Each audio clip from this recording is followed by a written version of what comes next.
When the day is just starting and the household is not quite awake yet, before the light comes up proper even some days, there's a hush to the house, there's a hush on the green,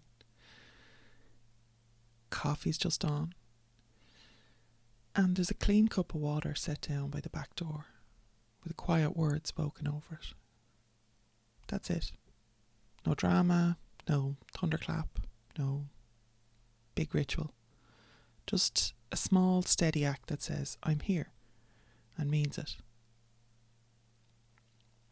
A crow rattles itself awake in the hedge, and for a heartbeat, the question raises, was that for me? Or just a bird being a bird first thing in the morning, being a bit grumpy? It's a good, honest question. It's good to check in about these things. This seems simple, but this is how right relationship begins here in Ireland. Plain, respectful, and consistent, with curiosity kept warm beside the courage to keep it simple. I'm Laura O'Brien. I have a Master's in Irish History. I am an Irish author, educator, and dedicated priest of the Mórrígan for over 20 years. And this is the Mórrígan Academy podcast. So today's episode is drawn from my new book, The Mórrígan, Ireland's Goddess, which is my 8th book, available from all good booksellers online or in real life. But this book was written to help folk just like you build authentic relationship with the great queen from an Irish point of view, from an Irish perspective. So the promise for this episode is modest enough.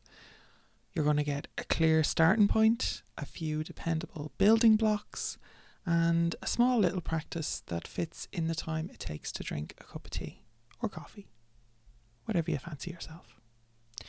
So let's start with who the Mórrígan is in her own Irish context. She is a prophet and a poet who supports the chief or king, the leader, the sovereign leader of the tribe, and declares victory with warnings and welcomes, setting out what's to come as clearly as the weather rolling in from the west.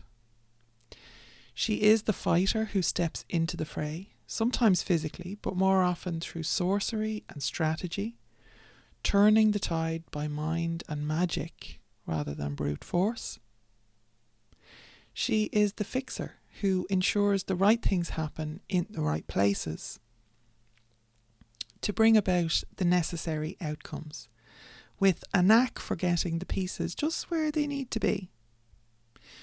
She is the sorceress who can turn women into water and rain blood in battle. And she is the sisters, all of them, who work together or appear as a single figure. She is the shapeshifter who is exactly who and how she must be to make things move and change. And she is the land itself and the water that flows through it. She is the sovereignty of a people made real, offering rightful relationship to those who are worthy and guarding the death of what is not. If that sounds like a lot, it is.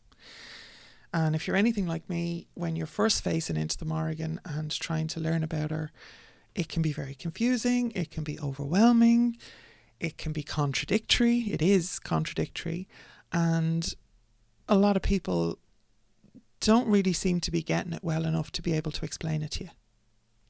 That's what I found. So I had to do the work myself. Now, what I'm hoping to do is put up the signposts so that you don't have to do the same work. You'll have to do your own work, but you don't have to do the same work that I had to do. So this is why the building blocks matter. In the book, and really through all of my teaching, I co-founded the Irish Pagan School. I have founded the Mórrígan Academy, which is where you're listening to this podcast on our YouTube channel or through our direct links on our mailing list at the Academy, or the OM Academy. So whatever I'm teaching in any of my books, but particularly in recent years, I kind of formalised the model that I used for my own practice so that I could teach it. So this model is deliberately simple, 3 pillars We learn, we experience, we integrate. First, we learn what the sources actually say about her roles, names, symbols. So there's a grounded picture rather than a collage of internet impressions, which may or may not be accurate. Often not, let's be honest. Then we experience through small, repeatable practices that allow encounter without forcing it. Because a living relationship can't be rushed or staged. I mean, you're not going to meet someone and immediately move in with them and get married, unless you're part of the lesbian culture, which, you know, you do you, boo. But for most people, you know, they would take it a little bit slow at the start. So it's not going to be rushed. It's not going to be staged. And this is how we experience things. And then we integrate by reflecting on what happened or adjusting behaviour so the relationships show up in daily life, not just in notebooks, so that we can actually make it a part of our daily spiritual practice, and then we repeat the cycle again. By the way, I am part of lesbian culture, so don't get mad at me for that. I was making a joke at our expense. Apologies. So, right relationship in Irish terms means reciprocity, sovereignty, and ethics at the centre of every approach. It just has to be this way. Reciprocity says that offerings aren't bribes, they're part of a two-way exchange of attention and action. But we do give to receive. We do give before we have any expectation of receiving anything. Okay, and then reciprocity kind of kicks in anyway, naturally. Sovereignty says that we can claim the ground of our own life responsibly and be prepared for the Mórrígan to insist on the changes that make that claim real, which are not always pretty, are not always pleasant, are not always easy. They're not often easy. They're rarely easy, I would even go so far as to say. But they are the changes that make the sovereignty claim real. The claim of your own responsibility for your own life, your own relationships, your own place in the land, in the tribe, within leadership, if that's what you're doing, or questioning leadership, because that's an important part of the sovereignty relationship as well. Ethics says we do this in the right ways, with respect for the land, for the people, for the old lore, for the other world, and for the living community here on the island, who, you know, this is our culture, this is our traditions. And people off the island are definitely a part of that, and a part of that history, and a part of that heritage, but don't get to make the rules and don't get to just take. That's where the reciprocity comes in as well, right? So it kind of goes around in circles, and it's all a lovely cycle. Now, about that crow in the hedge, right? Discernment is not a special power reserved for the gifted. It's the practical art of noticing, checking, and relating before acting. It's how we spot patterns, and patterns is something that anybody who's been around with me for half a minute will have heard me banging on about almost every single time I open my mouth, right? Because patterns is where the communication happen. So we start by asking, does this moment align with the Mórrígan's domain? So this is how to know if the Mórrígan is calling you. Is a crow just a crow, or is it actually the Mórrígan trying to give you a message, right? Just to be completely upfront about what we're doing here, right? But we start by asking, does this moment align with her domains? So is it something that we have learned of her nature, of her stories? Is it about prophecy? Is it about battle in the sense of challenge or courage or actual battle? Is it about magic? Is it about sovereignty? Or is it just my nervous system itching for a sign, or for some novelty, or for feeling a bit special about myself, right? And these are honest questions that we all have to answer. I still have to answer these questions. I still have to keep myself grounded in these ways, right? Then we look at what was the context. Were there prayers or offerings before you saw or heard the crow or crows? Did you have a piece of her lore in mind? Was there a commitment made? Was there a question being asked? So there's like this relationship frame rather than free floating anxiety or wishful thinking, right? And then how will you respond if it is something?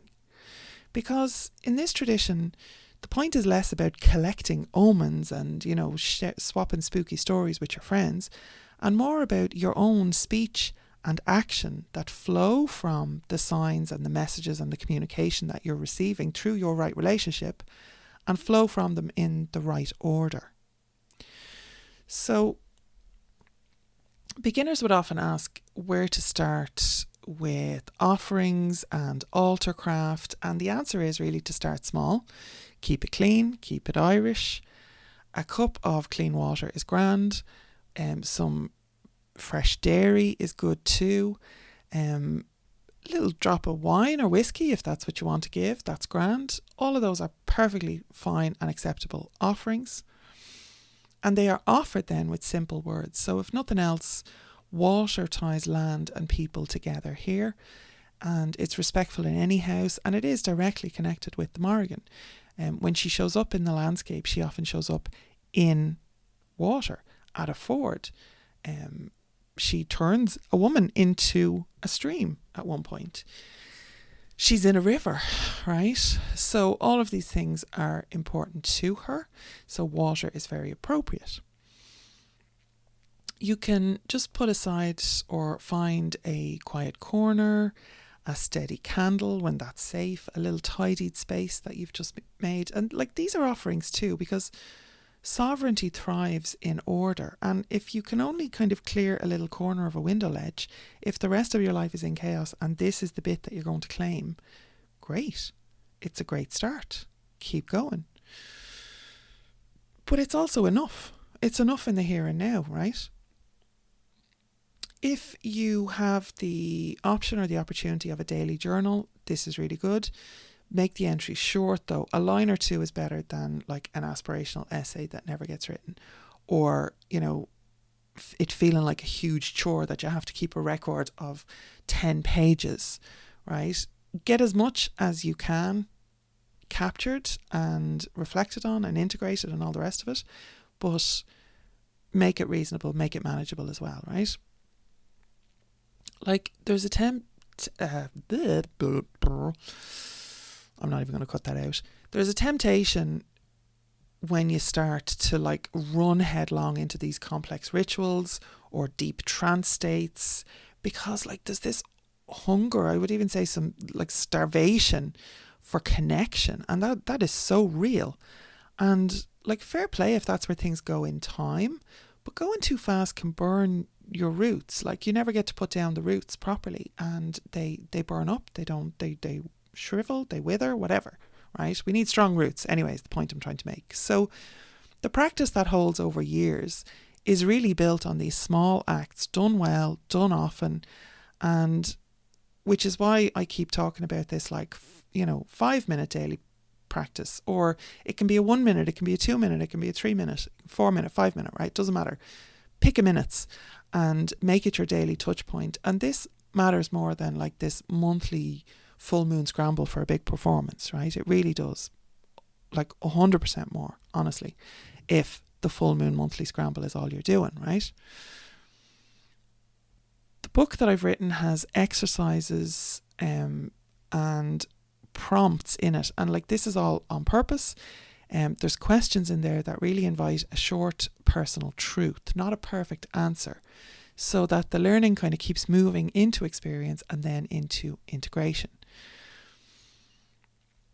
Now, please keep this Irish specific and follow native sources and voices where possible. Resist the urge to graft in outsider frameworks. If you're missing bits, just let those bits grow naturally within the gaps and the spaces. It's like, I feel like sometimes people, if you have like a big container, like a big planter, and you get 2 or 3 little plants that are good, healthy, will do well in there, but they're still small, right? The temptation is to cram them all together, or to put a load of other shit on top of it, right? But if you're trying to create this little native container garden and you have 3 lovely little native plants, you don't want to put shit in there that's competing for resources, that's confusing the flow, that's taking up space, that your native plant / practices need the room and the resources to grow within this lovely little container garden. So stick to what we know, stick to what you have, stick to what is manageable, stick to what is consistent and you're capable of and you know is authentic and true to source. And when I say Irish voices, I don't mean just me. There are other Irish people who are teaching, not necessarily on the Mórrígan. There is a few actually. Deirdre Wadding of Cora Shush, absolutely highly recommend her work. She does in-person priestess training if anybody's around County Wexford in Ireland. Her annual programs are great. So I'm not just saying me, right? Me and Deirdre are very different. We know each other, we're colleagues, we're peers, we're sisters, but our work is very, very different. But just because I don't agree with some of the stuff and she doesn't agree with some of the stuff that I do, grand. Like, we're both coming from it through our own spiritual understanding, our practice, our research, our experience, our learning, our experience and our integration, right? And I have a huge amount of respect for that, even though it's quite different to what I do. Grand. Again, you do you, right? But they're both rooted in these lovely little native container gardens, right? I kind of went off track there. Anyway, you get my point. Being honest about where things come from and why they're being used so that the relationship is real, grounded. You've your lovely little container garden going on to just, give it another beating of a theme. But if a choice has to be made between more noise and more nuance, choose nuance and let the old stories teach you at their own pace. That's grand. You don't have to know everything right now. You can leave those gaps and allow things to grow naturally within them. Okay? So here's a 5-minute practice that is going to anchor the day, right? Which is short, safe and effective for starting out.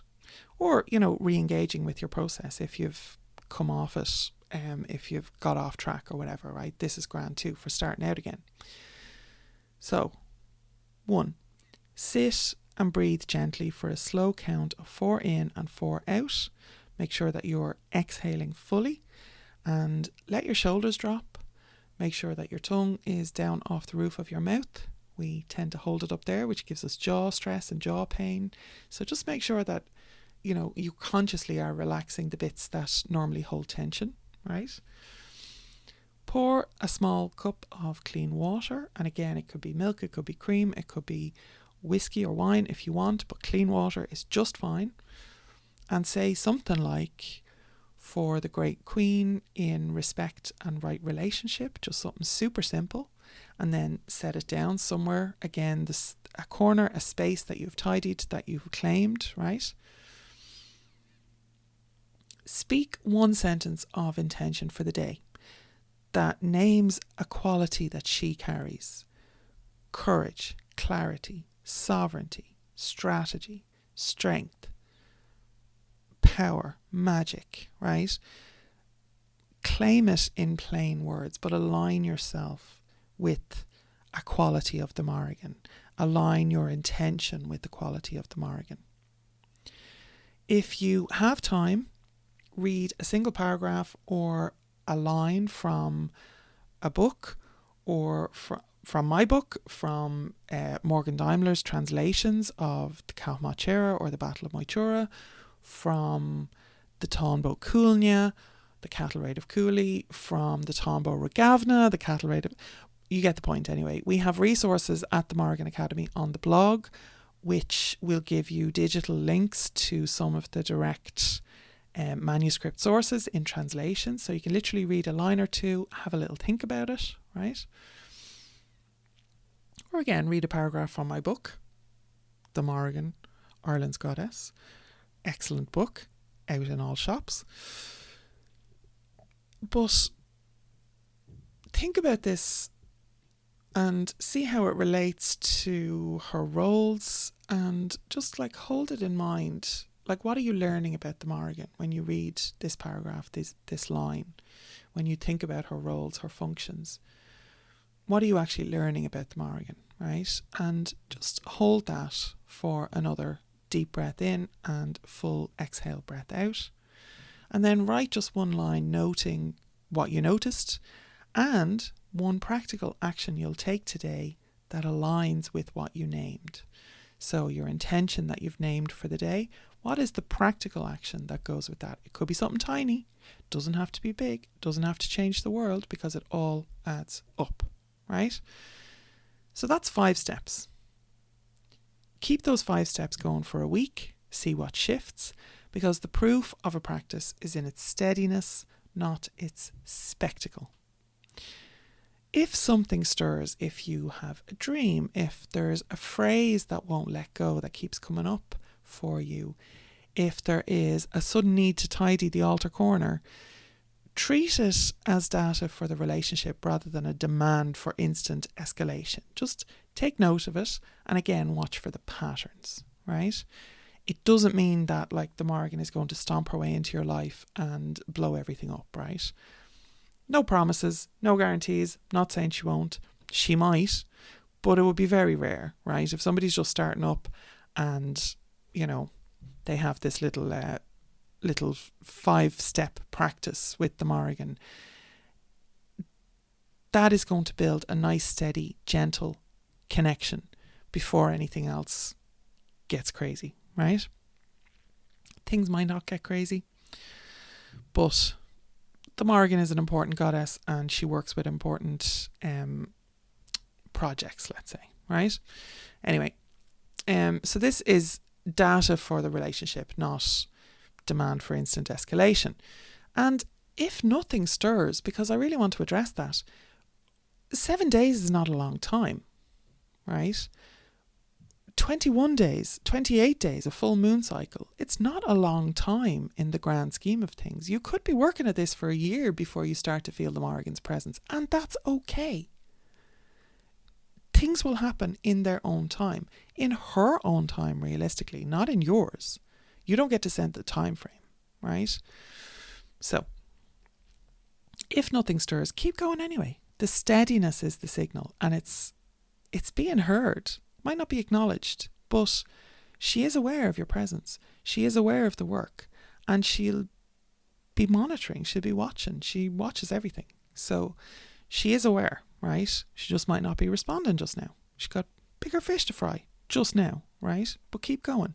Anyway, to close this very long and slightly rambly podcast, a final reminder, right?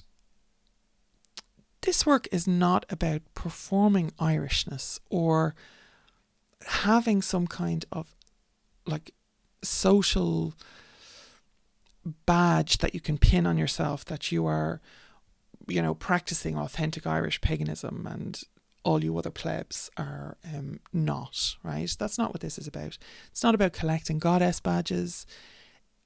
It's about making a life. This is why a week is nothing, right? Because it's about making a life that can carry the relationship without cracking. This is a goddess. And regardless of which goddess it is, it's a goddess. It's a deity, right? So do the small things, learn a little, experience a little, integrate a little. There's those 3 pillars, right? And let that be enough for now. And when the time comes, if the time comes for bigger vows or deeper rites or more learning or joining the Mórrígan Intensive when it opens in May and June every year, right?